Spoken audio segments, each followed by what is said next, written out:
Buenos días, reciban un cordial afectuoso saludo. Mi nombre es Tania Alejandra Nieto Espinosa y soy docente de la Escuela Normal Superior Leonor Álvarez Pinzón. Actualmente oriento la asignatura de lengua castellana en los grados décimos. El día de hoy hablaremos acerca de la literatura española, en específico en la época del barroco, la ilustración y el romanticismo. Empecemos. El barroco fue un movimiento cultural que coincidió con la crisis política, social, religiosa y económica que enfrentó Europa durante el siglo XVII.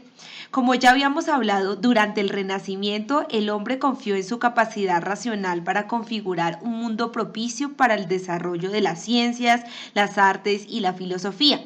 En cambio, en el barroco se generalizó un sentimiento de inseguridad y pesimismo sobre el ser humano y su lugar en el mundo.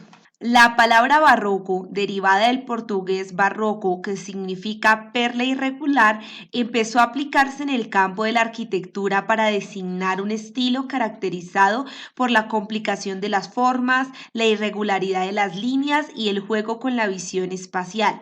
De aquí pasó a aplicarse en otros ámbitos artísticos como la pintura, la escultura, la música y la literatura. En todos los casos se hace referencia a una ruptura del equilibrio que había sido el ideal de Renacimiento. En los últimos tiempos, el barroco se ha considerado también como una estructura histórica y hasta como una actitud ideológica. El barroco se caracterizó por la búsqueda de lo nuevo y lo extraordinario, la transgresión de las normas clásicas y la exaltación de la subjetividad, la concepción contradictoria y dinámica de la vida y el arte, la contraposición de elementos externos y la abundancia de adornos y figuras literarias. Algunos de sus temas fueron los cuestionamientos morales y políticos, las costumbres populares, la sátira a las instituciones, costumbres y personas, y el pícaro y su visión del mundo.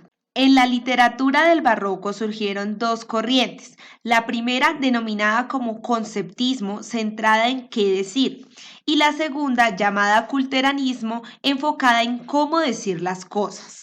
Dentro de este movimiento literario surge la denominada Ilustración, la cual se caracterizó por la confianza en la razón y en la experimentación científica como medios de conocimiento y el rechazo de la superstición y de la ignorancia a las que se consideraba fuente de todo atraso en esa época. Dentro de los autores representativos, en primer lugar, encontramos a Luis de Góngora y Argote, quien estudió gramática y desde muy joven fue admirado en los círculos literarios. En 1617 se ordenó sacerdote y fue nombrado capellán de Felipe III. En sus obras más célebres podemos encontrar los poemas populares y los poemas cultos. Dentro de su obra célebre se encuentra Las Soledades. En segundo lugar tenemos a Francisco de Quevedo y Villegas. Él es el máximo representante del conceptismo debido a su estilo que refleja un dominio magistral de la lengua en el uso de la ironía, la parodia y los juegos de palabras. Su obra más célebre se denomina Los Sueños. En tercer lugar tenemos a Baltasar Gracián. Él ingresó en la orden jesuita y fue profesor. Las obras de Gracián presentan temas típicamente barrocos, tales como el contraste entre apariencia y realidad, los engaños del mundo, la vida como teatro, el paso del tiempo y la fugacidad de la vida, la fortuna y la fama. La literatura romántica. Esta se define como una actitud subjetiva ante la vida, anteponiendo el sentimiento a la razón. Esta abarcó finales del siglo XVIII y parte del siglo XIX. Nació y se desarrolló bajo la influencia de los románticos europeos. La literatura romántica se caracterizó por la exaltación y el culto al yo, la búsqueda de la libertad política y personal, el nacionalismo vivo exaltando valores populares, el idealismo extremo y la exaltación de la naturaleza en forma dinámica.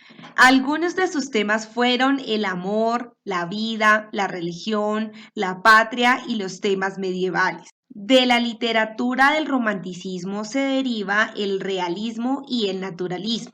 Del primero lo definimos como el movimiento artístico y literario que durante la segunda mitad del siglo XIX pretendió reflejar la realidad cotidiana con toda fidelidad.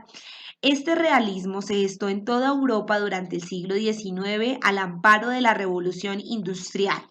En cuanto al naturalismo, este se define como una corriente literaria que surgió como derivación del realismo y que tiene como objetivo explicar los comportamientos del ser humano. Se manifestó sobre todo en lo que denominamos como novela. Dentro de los autores más representativos de la literatura romántica encontramos en primer lugar a Gustavo Adolfo Bécquer.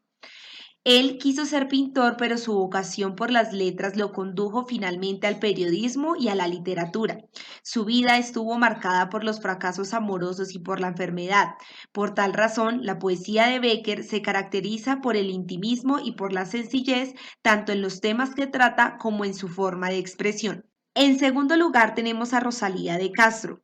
Ella pasó varios años en Castilla, durante los cuales sufrió de añoranza por su tierra gallega. Esta autora escribió algunas de sus obras en gallego y otras en castellano. En gallego escribió Cantares Gallegos y en castellano escribió En las orillas del Sar. En tercer lugar encontramos a Mariano José de Lar. Él publicó folletos satíricos y artículos firmados con el seudónimo de Fígaro. Aunque escribió algunas poesías, varias obras teatrales y una novela histórica, el campo en el que sobresalió fue el periodismo de opinión. Sus artículos se suelen clasificar en tres grupos: de costumbres, políticos y literarios. Así culminamos este recorrido artístico-literario entre la época del barroco y el romanticismo español. Muchas gracias.